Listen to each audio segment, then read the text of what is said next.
అర్ధరాత్రి మరింత గాఢంగా మారింది. ఆకాశంలో చంద్రుడు మేఘాల వెనుక దాక్కుని శ్మశానాన్ని నీలి వెలుగుతో కప్పేశాడు.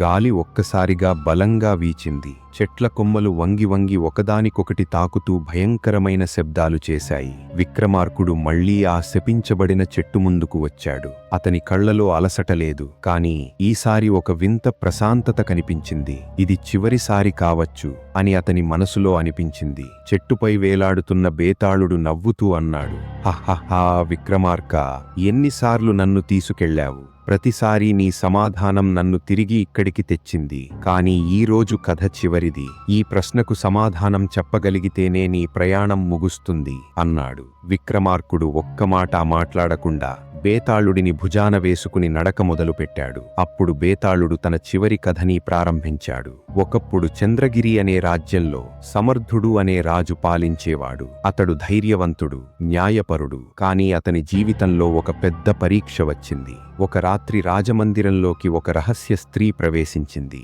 ఆమె తన ముఖం పర్దాతో కప్పుకుని రాజును కలిసి, మహారాజా, మీ రాజ్యానికి ఒక పెద్ద ప్రమాదం దగ్గరలో ఉంది. దాన్ని నివారించాలంటే మీరు మీకు అత్యంత ప్రియమైన దాన్ని త్యాగం చెయ్యాలి అని చెప్పింది. రాజు ఆశ్చర్యపోయాడు. నాకు అత్యంత ప్రియమైనది నా కుమ్మర్తె సౌందర్య. ఆమె నా ప్రాణం కంటే మిన్నా అన్నాడు. ఆ స్త్రీ అన్నది, అయితే రాజ్యం రక్షించాలంటే ఆమెను అరణ్యంలో ఉన్న దేవాలయంలో ఒక రాత్రి ఒంటరిగా వదిలేయాలి. ఆమె ప్రాణం ప్రమాదంలో పడుతుంది. కాని మీరలా చేయకపోతే రాజ్యమంతా నాశనమవుతుంది అన్నది. రాజు గుండె చీలిపోయింది. ఒకవైపు తన కుమార్తె, మరోవైపు వేలాది ప్రజల ప్రాణాలు. అతడు ఆ రాత్రి నిద్రపోలేదు. చివరికి తన కుమార్తెను పిలిచి అన్నాడు, కూతురా, రాజ్యం కోసం ఒక త్యాగం చెయ్యాలి అని. సౌందర్య కన్నీళ్లు ఆపుకుంటూ అన్నది, నాన్న, మీరు రాజు, మీ కర్తవ్యమే మాకు ముఖ్యమైనది. నా ప్రాణం రాజ్యాన్ని రక్షించగలిగితే నేను దేనికైనా సిద్ధం అంది. ఆ రాత్రి రాజు ఆమెను అరణ్యంలోని దేవాలయంలో వదిలివచ్చాడు. కాని అతని హృదయం ముక్కలైపోయింది.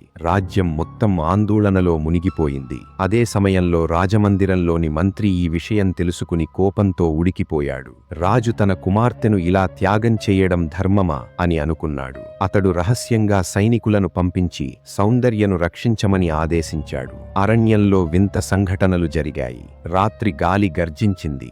దేవాలయం చుట్టూ నల్లని నీడలు కదిలాయి. కాని సౌందర్య ధైర్యంగా దేవుని ముందు కూర్చుంది. నా తండ్రి రాజ్యం కోసం నన్ను పంపాడు. నా విధి ఏదైతే అది నేను స్వీకరిస్తాను అని ఆమె ప్రార్థించింది. అప్పుడు ఒక ప్రకాశవంతమైన కాంతి వెలిగింది. అదే రహస్య స్త్రీ ప్రత్యక్షమై నవ్వింది. రాజు ధర్మాన్ని ఎంచుకున్నాడు. కుమార్తె కూడా ధైర్యాన్ని ఎంచుకుంది. మంత్రి మాత్రం ప్రేమను ఎంచుకున్నాడు. మీ ముగ్గురి మధ్య ఎవరు నిజంగా సత్యానికి దగ్గరగా ఉన్నారు అని అడిగింది. ఇంతవరకు కథ చెప్పి బేతాళుడు ఆగిపోయాడు. విక్రమార్క, చెప్పు, రాజు ధర్మాన్ని కాపాడా? కుమార్తె త్యాగమే గొప్పదా, లేక మంత్రి ప్రేమతో చేసిన ప్రయత్నమే నిజమైన మానవత్వమా? నీకు సమాధానం తెలుసు, కానీ మాట్లాడితే నేను మళ్లీ చెట్టెక్కుతాను. విక్రమార్కుడు నిశ్శబ్దంగా నడిచాడు. కొంతసేపటి తరువాత అన్నాడు, రాజు తన కర్తవ్యాన్ని ముందుంచాడు. కుమార్తె తన ధైర్యాన్ని చూపింది. కానీ మంత్రి చేసిన పని అత్యంత మానవీయమైనది. ధర్మం కఠినంగా ఉండొచ్చు, కానీ మానవత్వం దానికి హృదయాన్నిస్తుంది.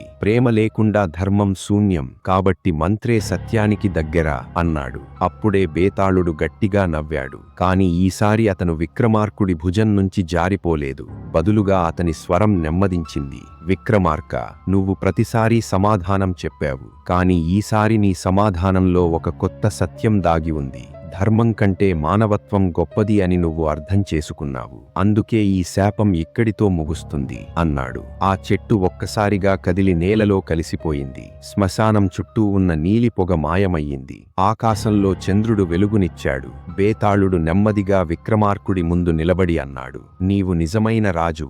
నీ సహనం, నీ ధైర్యం, నీ న్యాయం ఇవి నిన్ను గొప్పవాడిగా చేశాయి. ఇక నాకు విముక్తి అన్నాడు. అని చెప్పి అతను కాంతిలో లీనమయ్యాడు. విక్రమార్కుడు ఒక్కసారిగా ఒంటరిగా నిలిచిపోయాడు. అతని ప్రయాణం ముగిసింది. కాని అతని హృదయంలో ఒక కొత్త బోధ పుట్టింది. ధర్మం కఠినమైనదైనా దానికి ప్రాణం పోసేది మానవత్వమే అని. అలా శ్మశానపు చీకటి క్రమంగా ఉదయపు వెలుగులో కలిసిపోయింది. సీజన్ 1 ముగింపు. ఈ కథలు మీ హృదయాన్ని తాకి ఉంటే సీజన్ 2లో మరింత లోతైన ప్రశ్నలు, మరింత భయానక వాతావరణం, ఇంకా గాఢమైన ధర్మ సంకటాలు తీసుకురాగలం. బట్టి విక్రమార్కుడు, బేతాళుడు కథలు ధర్మం కోసం మొదలైన ప్రయాణం మానవత్వంతో ముగిసింది. ఇప్పుడే సబ్స్క్రైబ్ చేయండి. ఈ కథ మీకు నచ్చితే లైక్ చేసి కామెంట్ చేయడం మర్చిపోవద్దు.